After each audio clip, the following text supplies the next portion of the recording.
пішіндерден салыпты. Ол пішіндерді көлденең және жоғары орналасқан. Бұл пішіндерді біз білу үшін пішіндерді есімізге түсіруіміз керек. Қараңдаршы, мына пішін неге ұқсайды? Неге ұқсайды мына пішін? Үш бұрышқа ұқсайды, иә? А мынау ше? Мына пішінді біз білмейміз, балалар.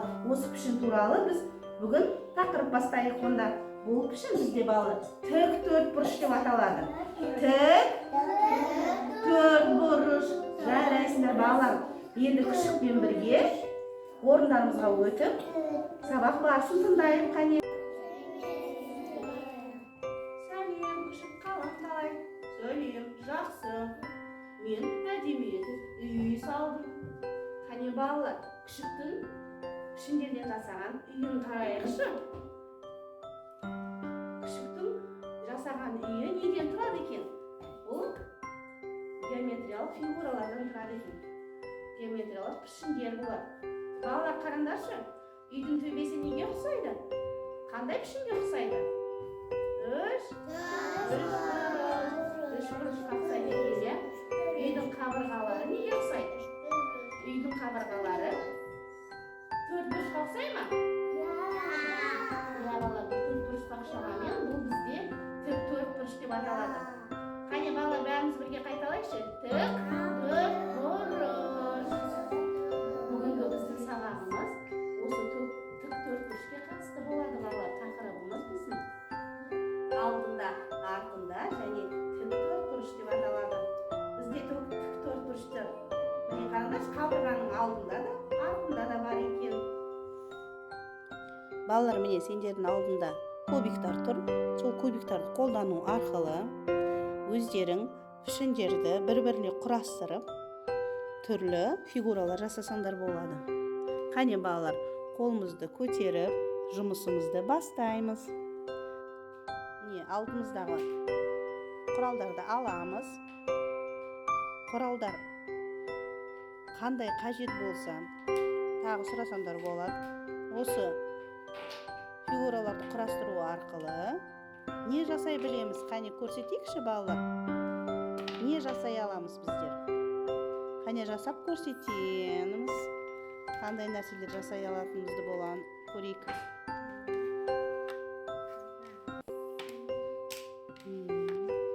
Мост, яғни көпір құрастырды міне. Елнұр, дұрыс. Қане, Нұрсая, сен не құрастырып жатырсың? Қане, ала ғой, сенің жұмысын әлі біткен жоқ па? Қане, құрастыра ғой. Қане, қалай істейсіңдер, бір-бірлеріне қалай? Жарайсың. Өте керемет. Істей ғой.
Балалар кәне құрастырып болсақ, орындарымызға отырып, сабағымызды жалғастырайық. Келіңдер орындарыңа. Өткен пішіндерді еске түсіру арқылы бастаймыз. Қане балалар, еске түсірейікші, мынау бізде қандай пішін? Үш бұрыш. Дұрыс айтасыңдар. Қане, ыдыстан үш бұрышты алыңдаршы бәрін қолдарыңа. Үш бұрыш. Міне қараңдар, үш бұрыш. Бізде ыдыстың ішінде өткен тақырыпта өткендей төрт бұрыш бар. Қане да алайықшы төрт бұрышты. Төрт бұрыш. Қане төрт бұрышты аламыз. Ала ойындар төрт бұрышты. Төрт бұрыш, иә, міне балалар, бізде төрт бұрыш бар.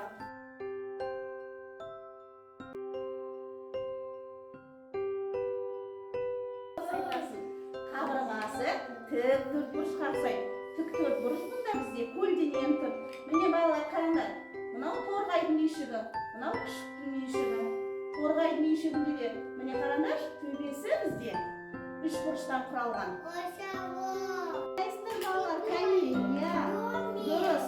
Үйшік істеуге болады екен, иә, үш бұрыш пен төрт бұрышты қосу арқылы үйшік істеуге болады екен. Жарайсыңдар балалар.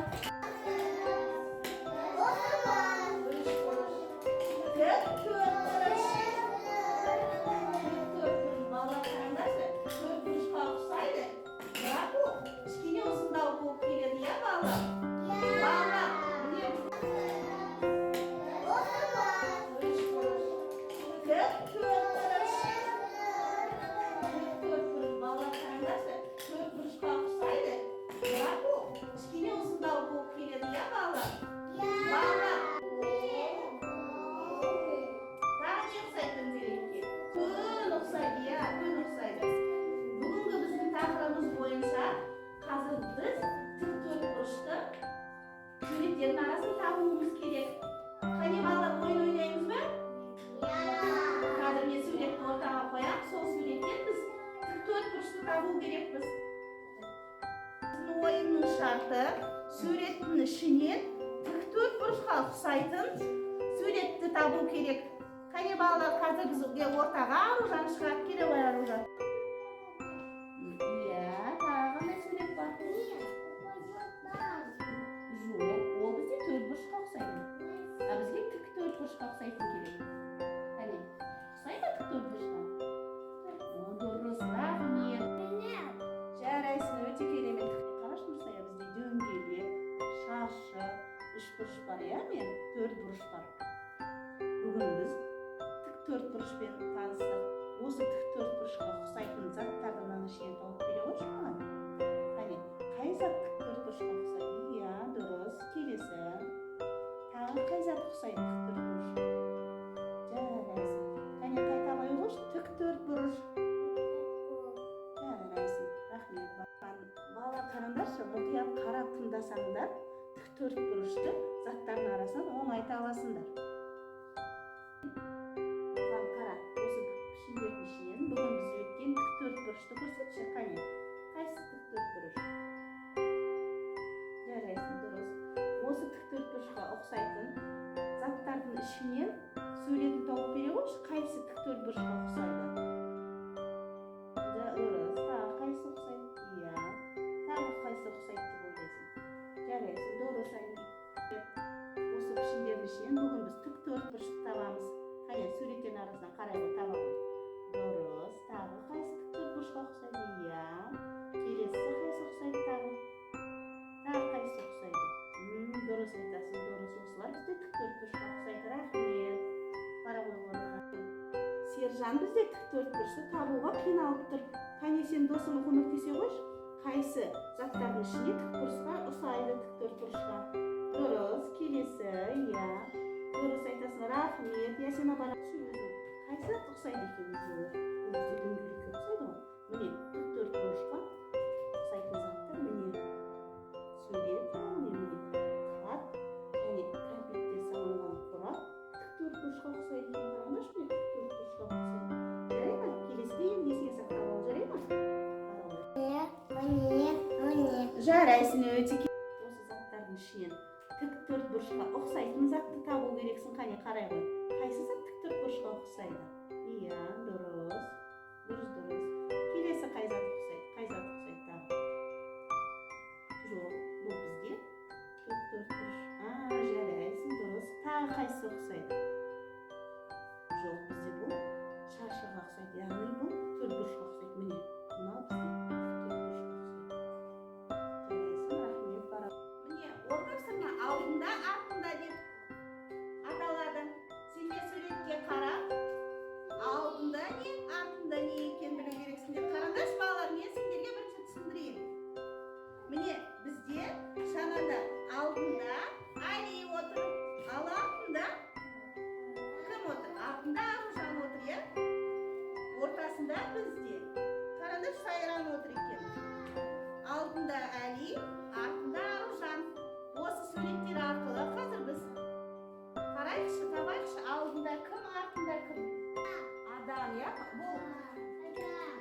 балалардан бұл папасы. Қараңдар, папасы алдында тұр.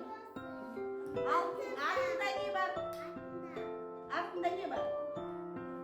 Шана. Дұрыс айтасыздар, міне шана. Шанада бала отыр, иә? Бала қыздың алдында не бар? Стол. Иә, дұрыс, стол бар. Артында стульчик. Орындық. Дұрыс айтасыз, орындық. Алдында стол, артында орындық. Şimdi біз қазір тік төртбұрышпен жұмыс жасаймыз. Осы тік төртбұрыштарды қосу арқылы сурет саламыз. Ол үшін суретке қараймыз. Қараңдаршы міне балалар. Шаршы дөңгелектер. Мынау үш бұрыш, тік төртбұрыш. Осыларды бір-бірлеріне қосу арқылы бізде міне сурет шықты. Сурет неге ұқсайды? Мысық. Балалар, осы тапсырма қазір сендерге мысықтың тік төртбұрышқа ұқсайтын денесін бояймыз. Міне балалар, біз тек қана тік төртбұрышқа ұқсайтын денесін бояу керекпіз. Міне қараңдар, тік төртбұрышқа ұқсайды. Және денесі өзінің, иә, міне тік төртбұрышқа ұқсайтын пішіндерді бояу керекпіз. Қазір мен сендерге тапсырманы берем. Сол тапсырманы сендер орындау керексіңдер. Тек қана суреттен, тек тік төртбұрышты ғана бояймыз. Жарай ма, балалар? Осы тапсырманы орындамас бұрын, қане, біз саусақтарды қойын істейікші. Қане, қолымыз алдыға созамыз. Айтамыз. Бала, бала, балақан. Қане, қайсы алақан. Саусақтары айбар, былай, ойна. Дұрыс, балалар, енді біздің саусақтарымыз жұмыс істеуге дайын.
Жеңіп шықтық, иә, біз жұмысты орындадық.